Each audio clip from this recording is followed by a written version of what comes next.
Doctor, Yes. Professor, I have good news. We are live on Facebook.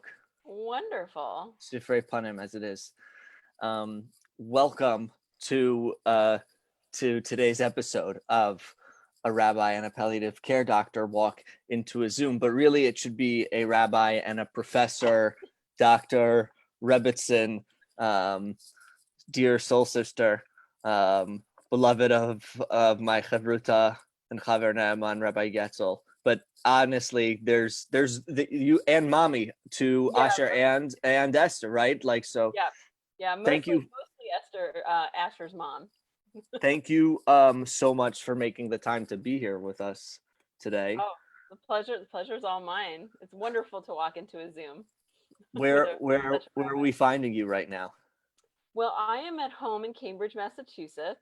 Okay. This is the you're actually finding me on the very last day of my parental leave because I had Well, my daughter Esther Fega on March 15th of this year. wow. And Wow. that's 5 days after Massachusetts declared a state of emergency for the coronavirus pandemic, and 5 days after Purim, Wow. as it Wow. were. What a time to be on maternity leave. Yeah, it was a very, very unexpected maternity leave, parental leave for both Yeah. of us. Yeah. Wow. How are your little ones? They're doing well. I have a 27-month-old named Asher, and a little 3-month-old named Esther, and they are all getting used to each other. And it has been joyous chaos here at home, but Mm-hmm. we've taken lots of nice walks and hikes, and you know, Asher thinks any open field is a hike, pretty much. So Right. we've taken advantage of that. Yeah, it's actually there's been a lot of joy in this Mm, very very difficult time. mm, But I have stayed connected to my colleagues who are dear friends. So mm-hmm. I have stayed somewhat aware of what's been going on in the hospital. I work Yeah. at Mass General, which is a very very large hospital here in Boston. And you also teach there too, right? Or no, I not do. there, but where do Uh, you work? Yeah, no, it's yeah, sort of both. So like a third of my time is I teach communication and interviewing skills at Harvard Medical School, and I also teach medical students, residents, palliative care fellows in Mass General, which is one of the big teaching hospitals of Harvard Medical School. Wow. So yeah, so my role is both clinical medicine, but my heart is with teaching. So let's dive in, okay? Absolutely, So I'll regel achad on one foot. What is palliative care doctor, yeah. comma, So doctor? what is a palliative care doctor? No, So yeah. So no, yeah. palliative care. Oh, got it. So palliative care is a new specialty, and there are some big misconceptions people have, but fewer now that we've gained a lot of public notice. People have read about us. New York Times, Atul Gawande's written a book, Being Mortal, which is a very prominent for our field. But basically, on one foot, we are a specialty that is interdisciplinary by nature. And we focus on the care of people with serious illnesses and their families. So Mm, we are serious illness care with a big focus on communication, mm-hmm. but also Oops. symptom management. Are you there? Yeah. Hello. Sorry, you were Maybe, saying. do you want me to repeat? Can you can Maybe you more repeat just that specific. the um, last part? the last part. So our focus is serious illness care for people and their families, with a big focus on communication. Mm. Um. So like, what does that look like? What does that communication mean and look like? Yeah. So serious illnesses. Sometimes people wonder what that means too. And Right. a serious illness can be many many different things. Where palliative care started, it grew out of hospice care, but there's hospice and palliative care are really two different things, Mm, because hospice is really focused on comfort directed care, people who are experiencing typically the last 6 months of life, whereas palliative care can start way earlier after the diagnosis of a serious illness such as mm, cancer, heart disease, kidney problems, and even some chronic illnesses where there's a Mm, lot of physical and emotional suffering. One of the things that I think really sets palliative care apart is that we have a sort of a broader approach than some other areas of medicine. We consider a person's physical health, emotional, social, and spiritual health when mm, we're doing an assessment. And we also work together with nursing, social work, and chaplaincy colleagues. So a consult is really not complete in a sense unless mm. we have our colleagues kind of at our side, and we work very collaboratively. I was going to ask, how do you work with the rest of the not the medical team and all the other teams? That what's is Yeah. it? Is there So turf wars or people? yeah, it's interesting, like kind of who whose area is what. So I work solely in the hospital and inpatient palliative care for people who are hospitalized. But palliative care can happen in an outpatient clinic. It can happen in people's homes. There's a big movement now towards community-based palliative care, which Hmm, is bringing people the support when and where they need it in their lives, and not having to insist upon people entering the medicalized space. hmm, So the way it works for me is other physicians, intensive care doctors, oncologists, cardiologists, they'll call and they will request a palliative care consultation, hmm, and then I will typically, with a social worker, with a chaplain, or even in consultation with a nursing colleague, see the patient, and depending on what's needed. hmm, Sometimes I will meet with a patient, and the reason will be, well, they have terrible nausea, or they can't sleep at night, or they're hmm, very depressed. And then when I meet with them, something different emerges. I was meeting with a patient a couple months ago before going out on leave, and he didn't seem to have too many physical symptoms as a man with advanced cancer. But hmm, he said to me, when I was doing kind of my spiritual assessment, just a couple questions that I do for everyone, he said, I'm so angry. I kind of want to punch God in the face. hmm, And then, what I realized was this was someone who our chaplain Sarah really needed to see. hmm, And so I called upon my colleague to come visit with him, and they had a very rich visit, a very exploratory visit. hmm, And so some of it, our model is actually, we use the term transdisciplinary, which hmm, means that you have your core discipline, but you're able to assess outside of it. Like I can do a basic spiritual assessment, a basic social work assessment, but I'm not either of those things. So I can right. kind of see where the sickness, or see where the suffering lies, but I'm able to kind of envelop my colleagues in that way. That's amazing. It sounds like just by nature the work it requires a certain type of collaborative s- spirit and process and orientation. Yeah, Um, it never made any sense to me the way medicine works, that we are all kind of in my internal medicine training, we're all in our little bubble doing yeah. our things in our silo. I mean, I always wanted to know, what does the nurse know? What does the social Mm, worker feel? mm. And so how did you find this like field? How did you like first get it like introduced or realize that this was your life's passion? Yeah, yeah. It's such a great question. So I was blessed to go to medical school at Mount Sinai, right up the road from y'all. Yeah. um, or from my y'all, you probably can tell that I'm not from the north. I'm from southeastern Virginia. Yeah. Um, but I was very blessed to go to Mount Sinai, that has a wonderful department of palliative care, and Mm, palliative care and geriatric medicine were really integrated into the teaching of medical students there. That I didn't see it as different, that it was part of excellent care. And I always had one foot in psychiatry and one foot in internal medicine, and I couldn't decide until the very end. mm-hmm, But then when I chose internal medicine because I loved the whole person that way.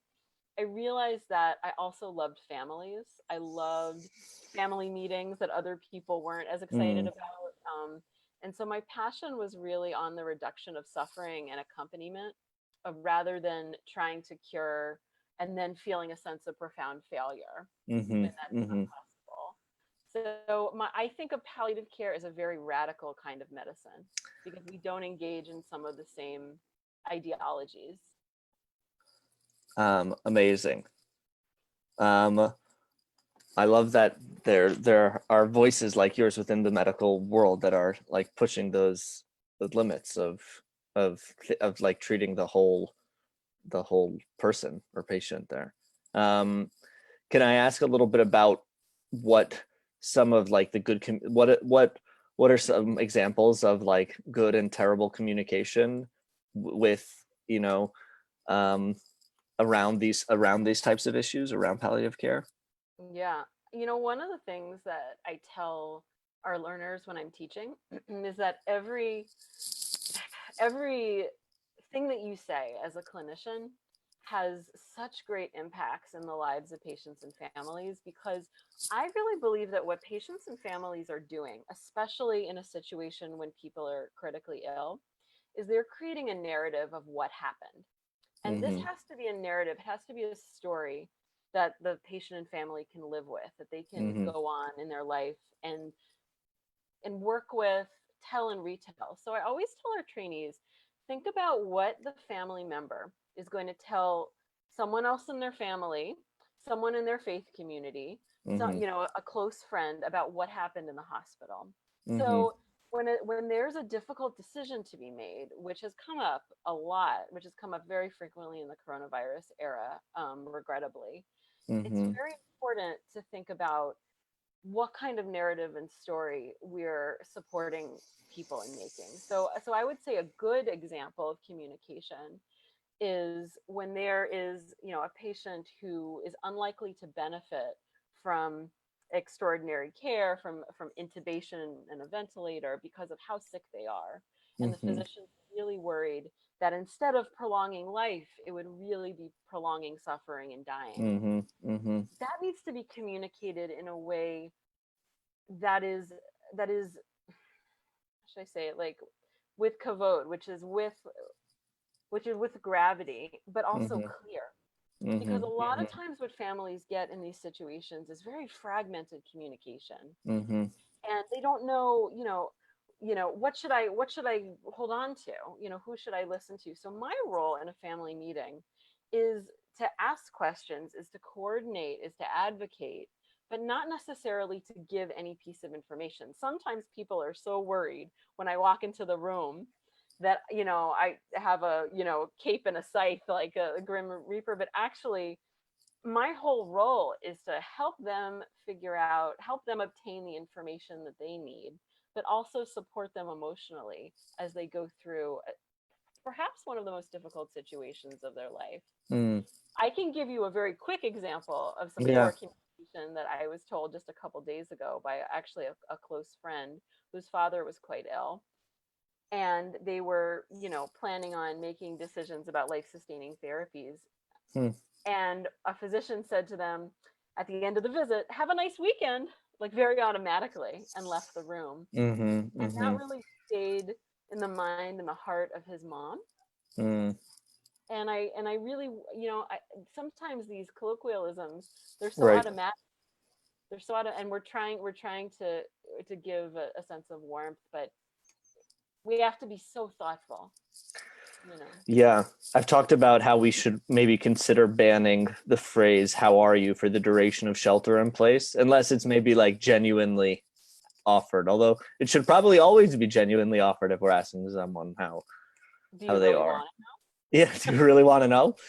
Um, can we talk a little bit about what the work has looked like now during COVID? it? Um, Yeah. like, and how that, especially family members not being able to visit like seriously ill patients. Um, what's like, how has that taken effect on a toll on the work? Yeah, there were so many profound losses during this era. There are losses, when we think about the physical and the social, the spiritual, like when we think about those dimensions, there Mm-hmm. are so many deep losses, and some that I think we won't even know about until this period is even past us. Mm. But I think the the experience of serious illness in isolation, and dying in isolation, and Mm, bereavement in isolation. Zoom call shivas, Zoom call funerals. The impacts are immense. mm-hmm, And mm-hmm, it's such an intense um, loss and injury for people in my specialty, because what we love, what makes us get up in the morning, is being able to help people experience these difficult times on their own terms. So if mm-hmm, someone wants to have, in the last, couple of days of their life, if they want to have a Guinness drinking party in their hospital room, we make that happen. I've made mm-hmm. that happen. you Really? know oh yeah, I mean, I've done like crazy. People know me for writing orders for all kinds of things, Wow. all kinds of beers and hurricane drinks and whatever their favorite thing is. Sambuca, I mean, this is Boston. Mm-hmm, So mm-hmm. but yeah, we try to sort of help people create an experience that's authentic, that's them, that has the people they want in the space that they want to be, ideally at home if that's what they want. So part of the injury is that people aren't able to have end of life care at home. They're Mm-hmm. not able to have their family member with them. you know they're trying to bring iPads and that sort of thing into hospital rooms, but it's a sad substitute for human beings. Sure. I love, yeah, I mean, I love end of life care. I think care of the dying is one of the most important things that one human can do for another. Mm. And I also feel very badly for the family members, the children, um, who aren't going to be able to provide that physical moment to moment care for their dying relatives. I was gonna ask, I'm like, Ravi is 7. We've been almost 8 actually, and we've been talking a lot about death recently. Not just of what's going on in the streets, but obviously with COVID and yeah, I'm curious how families are brought into these discussions. And this maybe or especially when someone else isn't appointed in the family to speak on the patient's behalf. How do you navigate that type of situation? It's very complex, and most people are lucky in their lives to have an intimate partner or an adult child, Hmm. someone who understands their values, their goals, what's important to them, and Hmm. who's able to kind of bring if they're unable to speak their wishes, to bring that to the medical team. Um, Hmm. and it can be really difficult. There are many individuals, some of whom are in this country by themselves. I've had patients with that background, some of whom don't have a home. Unbefriended is like the very clinical term, but people who are kind of on their own in this world. Hmm. And those are people who kind of need even thicker layer of support from the medical team, from a social work colleagues, Hmm. chaplains. And what's really hard in this era of coronavirus is that we're all very much at one remove, also because of the personal protective equipment, the PPE. Right. It's difficult to forge those relationships that are so critical.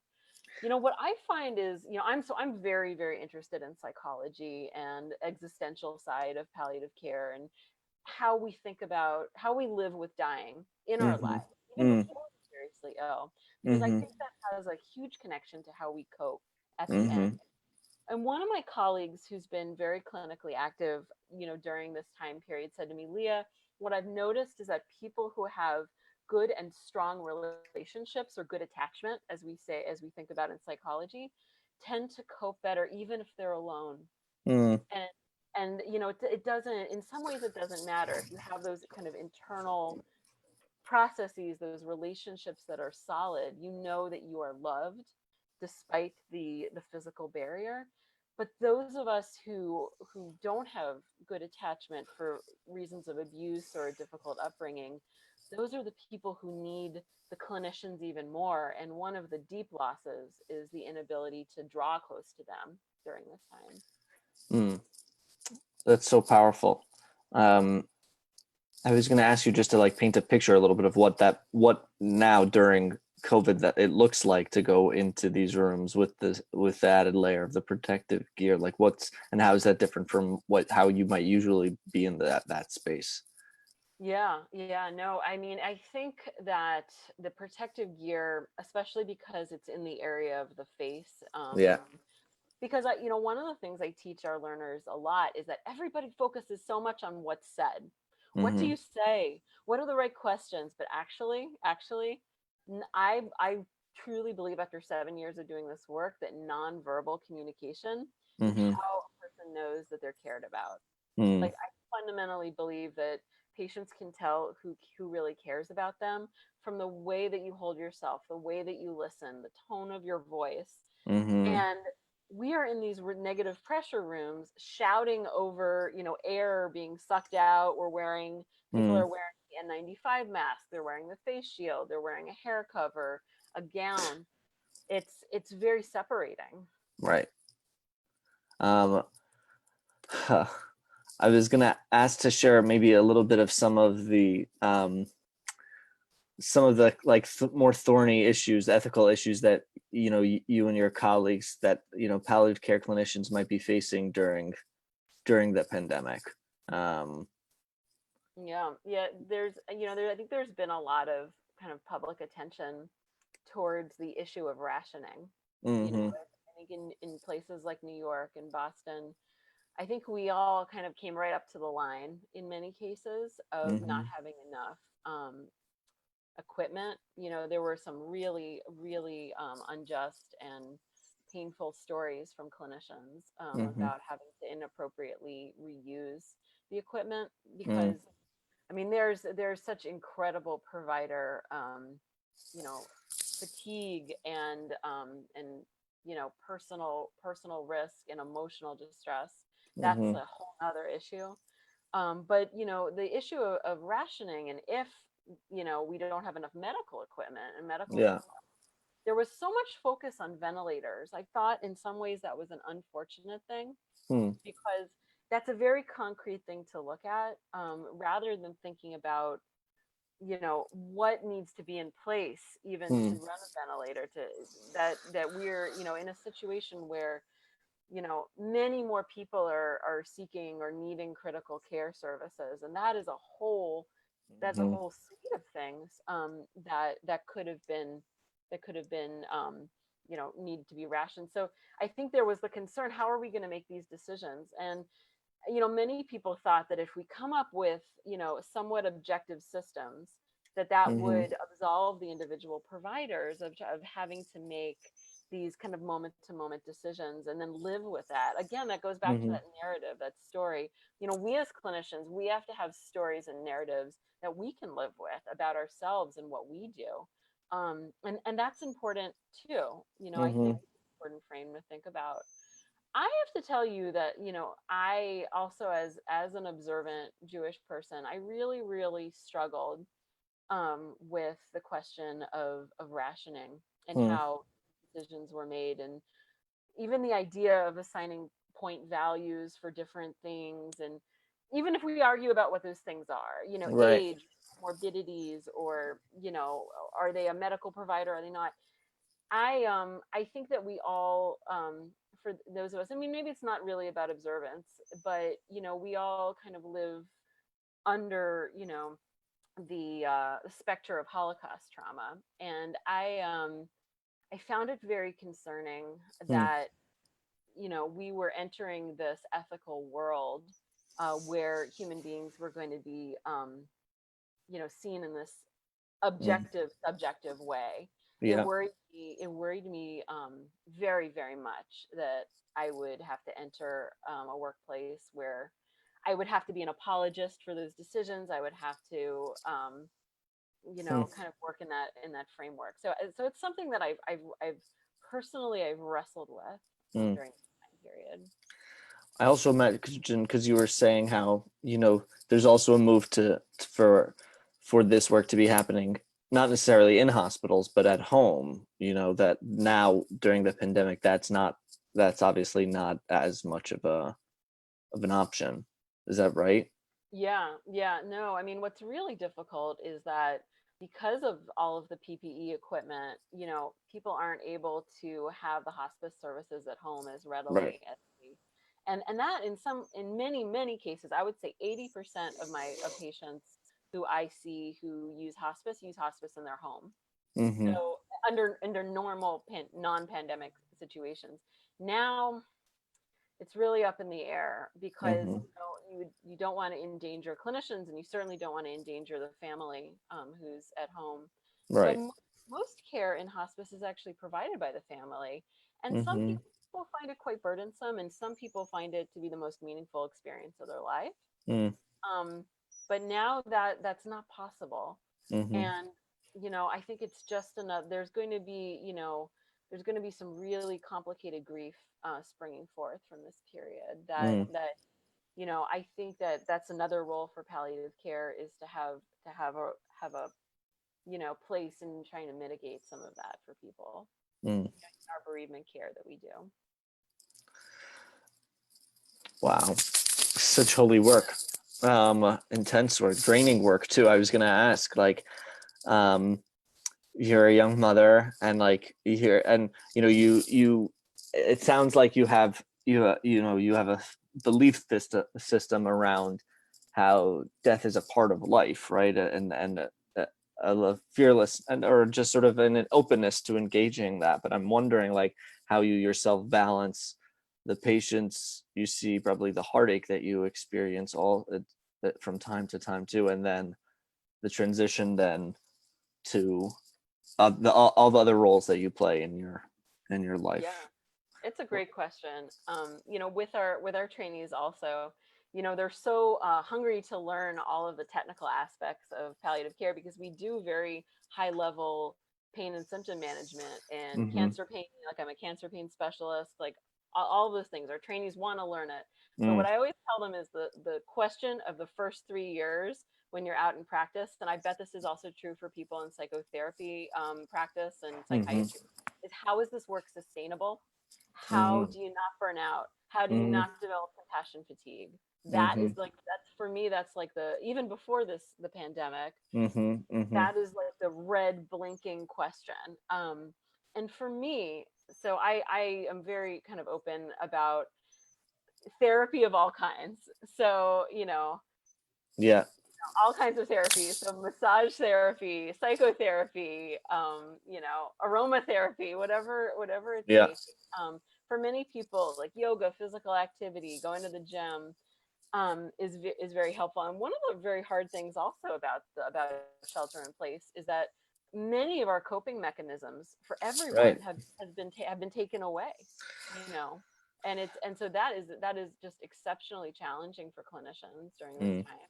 But for me, I think also the fact that I feel like I have a wonderful, life with my family and my close friends, my children, my husband Getzel.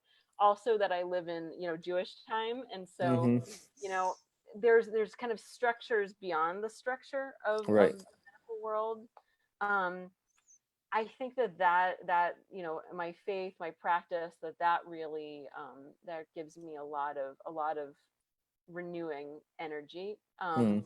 But also fundamentally that in my belief system, I it is not my I do not have control over whether a patient lives or dies. Mm. That's Mm. not under human control, and it never has been, and it Mm. never will be. And that's just something that I believe. Mm.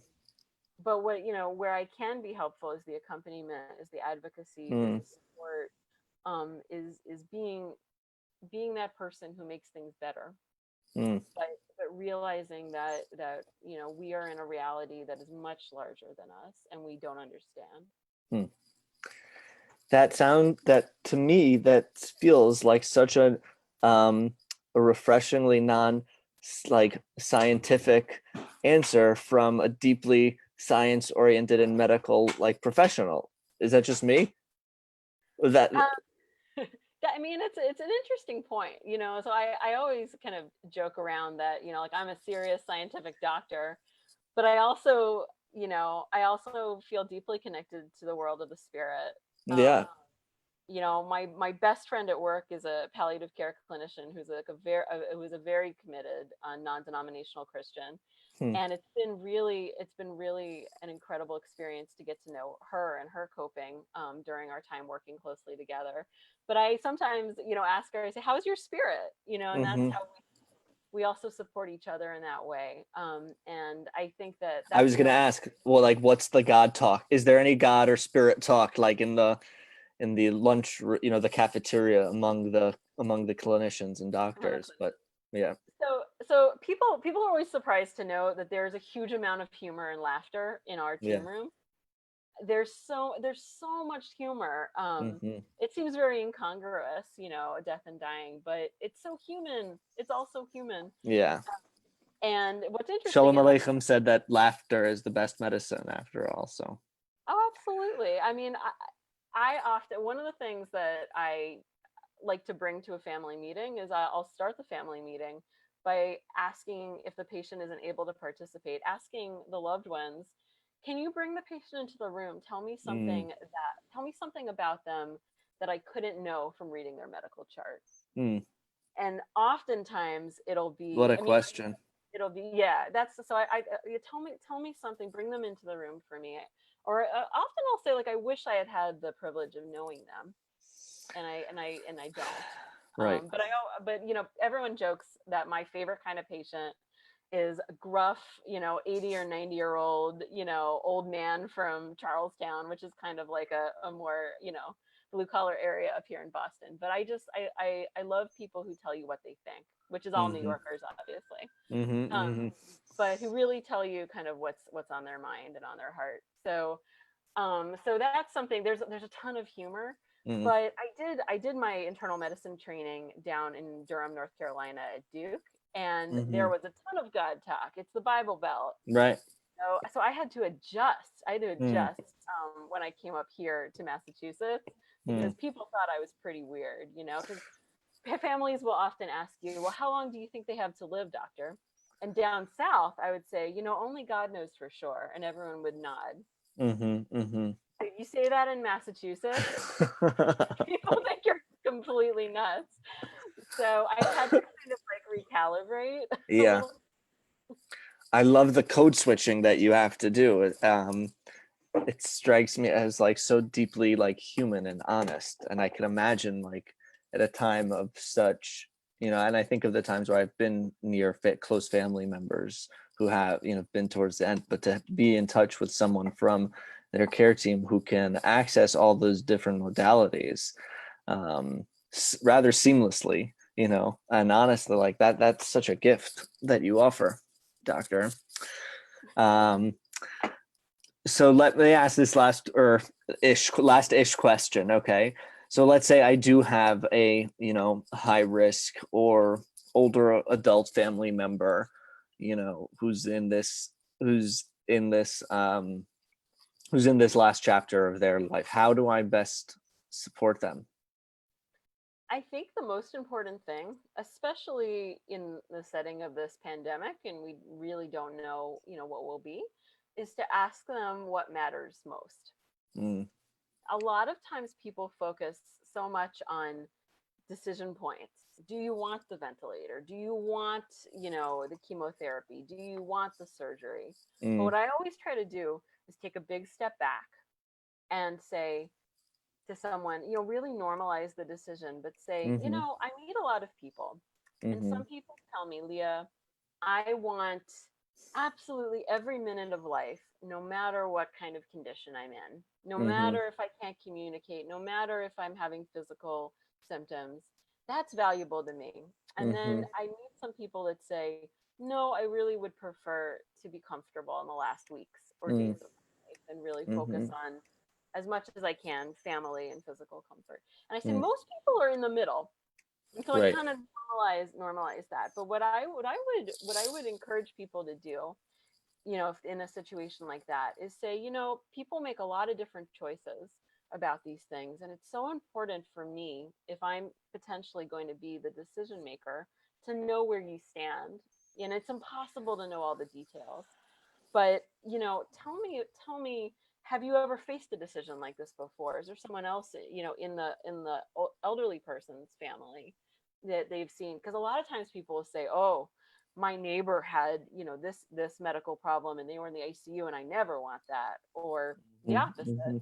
But whenever you get kind of a strong reaction, it's all, instead of shutting down, we always, in our culture, we're very fearful around some of these discussions of death and dying. But I Mm-hmm. always say, when you feel that wall going up, that's the time to lean in and Mm-hmm. say, tell me what's on your mind when I bring this topic up, or tell me about some past experiences that you've had with someone who is very ill, and what did you think and feel at that time.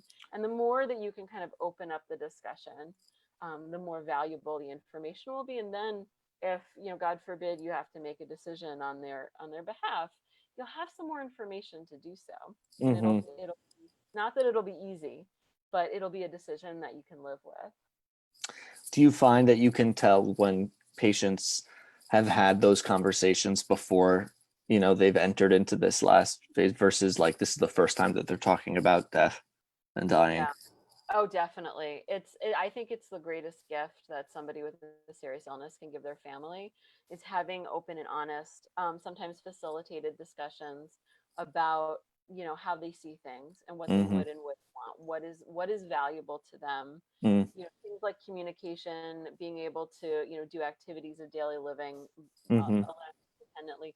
We don't know these things. We all Mm-hmm. kind of carry these sort of existential truths within ourselves, but it's so hard to communicate about these things, but it's so important. Mm.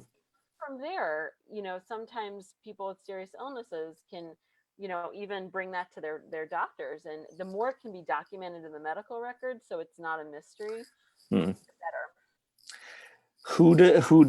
Who might one turn to before they're in these final phases to have those types of conversations when they're not prone to, or they don't feel like they you know they might not even know how to begin having those types of Yeah. conversations. Well, that's really the best time, because Mm-hmm. the worst time to have one of these discussions is a crisis. Right. The best time is actually when people are in a good health status, they Mm. feel well, they're able to communicate clearly. They're even, some people with coronavirus, who are quite ill, they're not even if they can communicate through technology, they're not thinking, they're not, they're on medications, they're very ill. It's not a good time to have these complex discussions. Right.